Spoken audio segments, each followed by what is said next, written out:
Bonjour à tous, bienvenue sur atorail.com. Aujourd'hui on va parler d'une aile qui a 16 ans, donc la Beskar, et puis on va la comparer avec sa petite sœur aujourd'hui qui est Elevate FS 2021. Donc c'est le même designer, donc on va voir en détail tout ce qui a évolué, tout ce qui a changé pour mieux comprendre un peu cette évolution de cette aile qui était un Sea Shepherd. Et maintenant on a des C hybrides et des ailes hybrides à bridage de manière plus globale. Déjà première différence, donc sur toute l'aile on a des lattes. Et du coup, chaque latte devait être gonflée manuellement. On n'avait pas de one bomb ni rien, donc on va voir rien que cette latte qu'on a au niveau de l'oreille ici. On peut voir là, on a la gonflée. Donc c'est vrai que ça faisait un sacré boulot à faire. Donc du coup, on avait 7 lattes à gonfler. Puis ensuite, le bord d'attaque. À la différence de ce qu'on a aujourd'hui, on a un one pompe. Donc là, voilà, par exemple, on n'avait pas de one pompe, on n'avait pas de gros embout. On a notre petit embout ici pour gonfler la voile. Donc c'est plus long, le débit est un peu plus faible, et du coup après on va voir la forme de l'aile, à quoi ça représente. Donc on va gonfler ça. Ah bah là, du coup on a pu voir un peu cette problématique qu'on avait. Allez. Donc où on avait du coup des fois pas d'anti-retour sur les valves, donc du coup ça pouvait se dégonfler. Sur les lattes, on a une petite bille d'anti-retour qui remonte et qui fait que ça bloque. Et là on n'avait pas de bille d'anti-retour. Donc voilà, avec une forme très en C, hein, du coup la différence elle est au niveau de la construction. On avait un spi à simple trame, donc du coup qui était moins durable.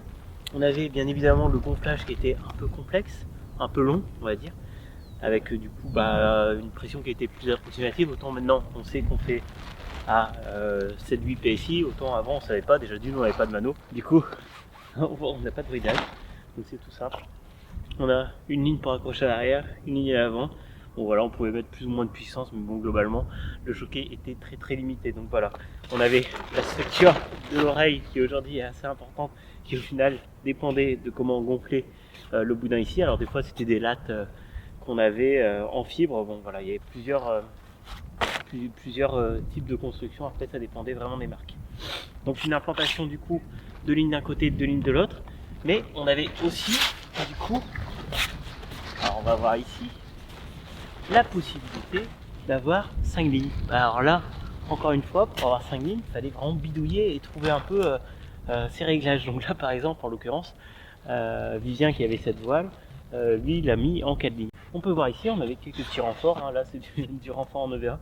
Le poids n'était pas forcément tout de suite la priorité, mais bon, on avait quand même une construction d'un bord d'attaque assez segmenté. Bon, voilà. Ensuite, au niveau de la barre, donc là, on va pouvoir voir une barre qui a été de l'époque, hein, du coup, hein, qui était assez sommaire, on va dire. Donc, c'est pas une barre de l'époque, c'est une barre de 2012, du coup, qui a été customisée pour vraiment s'adapter à ce Sea Shepherd. Donc, c'est une barre custom. À l'époque, ça se faisait beaucoup. On a un grand loop, ce qui fait que c'est plus facile pour déhoquer aussi. Il n'y a pas de système de sécu. Alors là, il y avait un petit anneau qui permet justement de connecter et de faire toutes ces figures en tout genre. Et ensuite, on était sur une implantation en 4 lignes.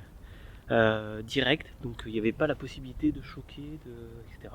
Et ensuite on peut voir, hein, maintenant on a des pigtails, on a plein de trucs, c'est assez précaire, mais c'était une barre quand même assez qualitative. Donc là c'est une barre de 2012 qui a été adaptée pour cette aile là. Donc réellement on a ce bordé choqué qui fait plusieurs dizaines de centimètres, mais du coup qui n'est pas vraiment efficace. On avait en gros un choqué, c'est comme si on lâchait 10 cm là, et après il y avait la puissance qui était full. Donc voilà déjà la première différence. Donc voilà, le tchouch on n'en avait pas forcément. Voilà, c'était beaucoup de la bricolage, on testait, on regardait, on recalibrait ses lignes, on recalibrait son aile, ça n'arrivait pas tout près. Donc là pareil, si vous voulez implanter une 5ème ligne, c'était en faisant des tests sur la plage qu'on pouvait savoir si on avait bien fait ou pas. On peut voir que c'est complètement différent. Donc on a les détrompeurs, déjà à l'époque on avait des détrompeurs, mais c'était pas forcément comme sur toutes les ailes, il n'y avait pas forcément des détrompeurs sur toutes les ailes. Donc là on va la décoller, donc on va voir un peu ce que ça donne voilà, dans la décollant, on va essayer. Il n'y a pas beaucoup de vent, donc voilà, au niveau stabilité et tout, ça va être vraiment différent. Alors là, on voit comment décoller une aile à l'époque, donc on mettait du sable dessus. Ça va peut-être décoller tout seul, donc on n'avait pas la fait de redécoller tout seul. Après il y a eu la 5ème ligne qui a aidé, mais du coup là comme ça permet un peu de voir. Donc là je vais préparer mon aile pour qu'elle soit prête à décoller, et du coup après une fois je tirerai sur mes lignes du bas et boum, ça va partir. Donc ça va être un peu rigolo de refaire ça. Donc là on est avec le Sea Shepherd. Là on voit que pour faire un loop, il y a 5-2, on se fait déboîter. On voit, hein, elle a une forme qui est pas très belle. Hein. Et puis une stabilité qui a priori est...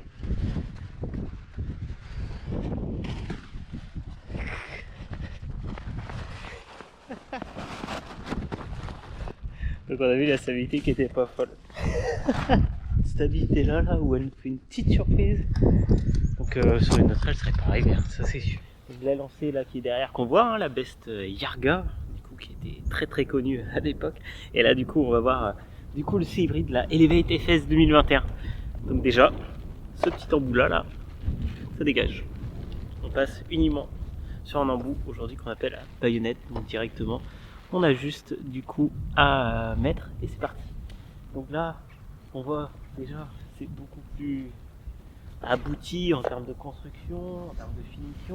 Donc là on va la gonfler et ensuite on va voir un peu toutes les différences qu'on peut avoir sur une aile en C-hybride. Donc sur la vidéo sur c'est quoi les ailes à bridage, on revient en détail sur chaque différence entre les ailes. Donc là voilà, on a pris l'aile la plus proche de ces ailes là avant en C, mais il faut savoir que voilà, c'est une aile qui est plus typée freestyle aujourd'hui, mais bon, ça reste une aile beaucoup plus polyvalente et beaucoup plus facile qu'était la Best Yarga à l'époque. Donc on va la gonfler et ensuite on va regarder, on va voir les formes et tout, ça va être assez intéressant. Donc là c'est quand même royal, hein. On a juste à gonfler sur le simple embout, ça gonfle tous les lacs, on est sûr que pression est uniforme sur toute l'aile, donc ça c'est vraiment ultra plaisant. Déjà la première différence au niveau de l'oreille, tout simplement on a un endroit du coup pour fixer, donc là on peut voir qu'on a une longue ligne, une longue pré-ligne, donc qui permet de se caler par rapport au bridage. Là en l'occurrence sur l'autre on n'avait pas de bridage, donc du coup il n'y avait pas besoin de calage. Donc là voilà, on peut choisir plus ou moins si on veut de la pression de barre, et ensuite au niveau des arrières on peut choisir d'avoir une aile voilà, avec pour le vent léger ou le vent fort. Donc déjà ça c'est paramétré. On a l'oreille du coup qui est gonflée automatiquement avec le one pump, donc ça c'est vraiment plaisant et facile. D'ailleurs ça change la vie. Donc après voilà, on a un bridage qui est implanté, donc il n'y a même pas de calage, de test à faire, c'est tout de suite bien implanté, on est sûr qu'au niveau de la stabilité c'est bon.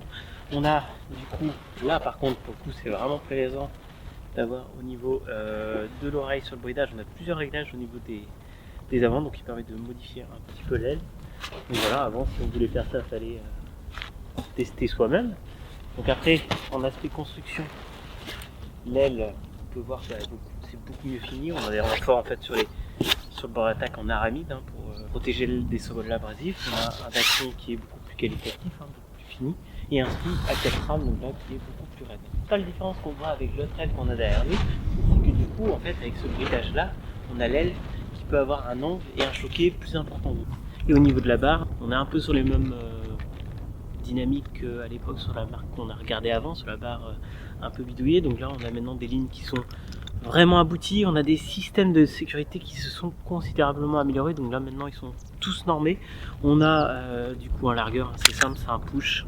Et du coup, on a juste à le réarmer souvent en rentrant dedans. Donc alors là, c'est vraiment encore plus facile.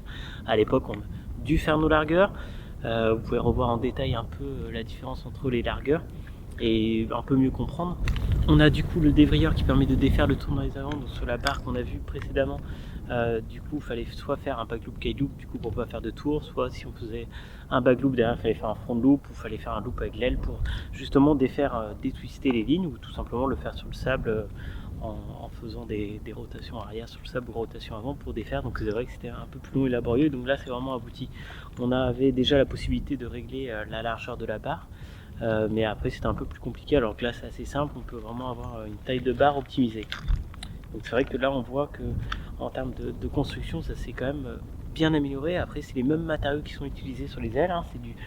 C'est du SPI, c'est du Dacron, et là sur les lignes on a du Dyneema, donc voilà, il y a quand même les mêmes matériaux mais qui ont été aboutis, qui ont été un peu plus réfléchis en termes de construction. Donc on peut voir ces deux ailes en C, on va dire. Donc voilà, on voit les évolutions, comment ça a pu se modifier.